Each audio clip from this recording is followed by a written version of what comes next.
Hi, I'm Lily Scott, and today I want to address innovation deserts and the impact on communities. So, what leads to the emergence of innovation deserts? Innovation deserts emerge when communities lack educational, technological, and financial resources needed to achieve entrepreneurial success. Now, why? Economic hardships. These are external factors such as unemployment rates, economic declines, or natural disasters that strip communities of innovation opportunities and instead force them to start over. Without stable jobs or access to funding, these communities struggle to launch and sustain their businesses and therefore remain stagnant. Cultural barriers. These are any barriers related to language, race, gender, or socioeconomic status that limit one's capability to access equal opportunity. These examples include biased hiring, funding restrictions, or even exclusion from executive positions that often prevent groups from entering innovative industries. And then there's lack of training and skill development. Without access to the proper education and training programs, communities fall into a position where they're unable to adapt and progress compared to surrounding areas that have more knowledge at their fingertips. Innovation deserts aren't just physical locations. They can happen within industries or even corporate cultures. So, what is Felicia Hatcher's perspective? Felicia Hatcher is a White House award-winning entrepreneur, motivational speaker, author, and advocate for solving innovation deserts. She says in her TED Talk that 50 million people in the United States are disconnected from innovation. This statement highlights just how vast the population is who urgently need to be included in our evolving world and provided with the proper resources to break into entrepreneurial success. Growing up, Felicia Hatcher was a C student in high school, but was determined to find ways to get ahead, especially as a Black woman who was funding her own education and career. She achieved success in multiple industries and then pivoted her focus to solving the innovation desert issue. Being that so many communities were cut off from necessary resources, Hatcher and her partners created hubs, organizations, and funding networks that provided access to technology, education, and business opportunities in areas where that was not possible before. So, how Felicia Hatcher's program is similar to business growth and grand expansion is because she identified gaps in the market where she saw need and positioned herself as the solution. This is a strategic approach. This strategic approach is commonly seen in business models today, where companies bridge the gaps and provide solutions in areas with the highest demand.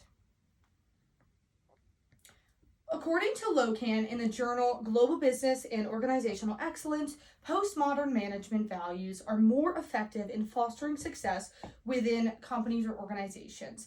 These values emphasize creativity, seeking meaning in work, maintaining a healthy work-life balance, and valuing connections within the workplace and with your customers.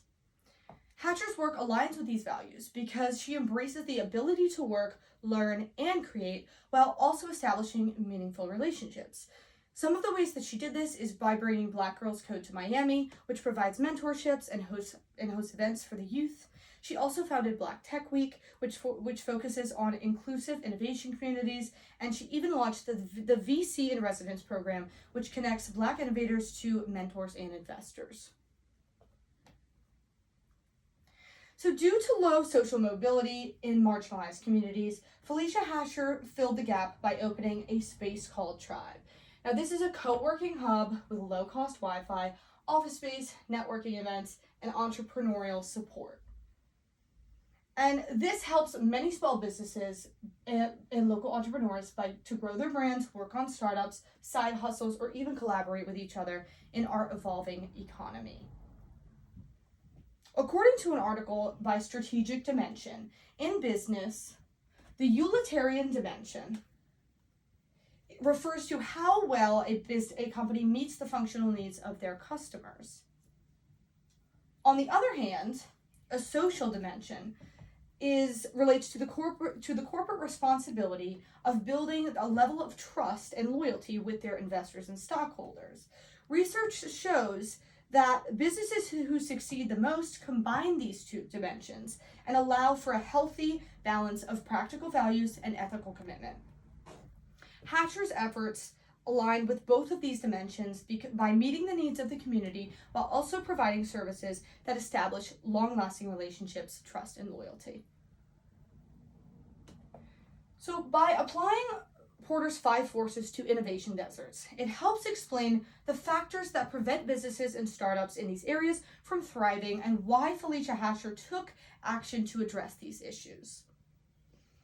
So first is industry rivalry. Locations just outside of Miami have little to no competition, leading to lack of collaboration. On the other hand, businesses in the city of Miami are constantly put in a position where they need to reinvent themselves and can learn from that healthy competition. Threat of new entrants. This refers to companies constantly needing to monitor their competitors. Although in innovation deserts, barriers prevent smaller businesses from getting off the ground. Hatcher's solution to this is by cultivating a community where ideas can be shared and technology can be used to develop strong business plans that are good enough for local entrepreneurs to have the opportunity to become a new entrant. Threat of substitutes. This highlights the risk that businesses face from imitation products. Communities in innovation deserts may have these innovative ideas that could become the lucrative substitutes, but do not have the necessary funding to make that idea come to life.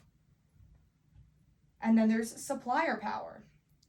This is the balance of power between firms and their suppliers. According to Davis in the Journal of Advertising Research, suppliers constantly seek ways to gain insight on their customer profiles and may even attempt to outperform market research departments. This shift in power is concerning because it gives suppliers increased control over pricing and market influence. For example, in innovation deserts, the lack of resources makes them more risks to be taken advantage of by suppliers and therefore have less control of their company. And finally, buying power. This refers to the balance of power between a firm and their customers. In innovation deserts, where the economy is weak, it becomes much harder for businesses to thrive when customers' buying power does not meet the supply. The more small businesses and entrepreneurs sprout up in innovation deserts, the more the local economy will grow, subsequently increasing buying power. To help me assess the effectiveness of Felicia Hatcher's initiatives, I would first conduct a situational analysis, and I would do this by using both primary and secondary research. For my primary research, I would conduct interviews, surveys, and establish focus groups to gather direct insight from the participants in these programs. For my secondary research, I would perform a data analysis on the financial statements to evaluate the success rate of the businesses launched through these programs compared to the investments received. This would allow me to gather a better understanding of how sustainable these programs are. And if research shows positive outcomes, I would shift my marketing strategy to a promotional plan, which I would then expand to untouched communities. I would create awareness for new entrepreneurs and potential investors, and I would do this using social media and digital marketing. And for my final remarks, innovation deserts limit economic mobility and create barriers. Felicia Hatcher helped remove these resource gaps. And moving forward, it's important for us to expand these solutions to create long-lasting opportunities to help our economy thrive. Thank you.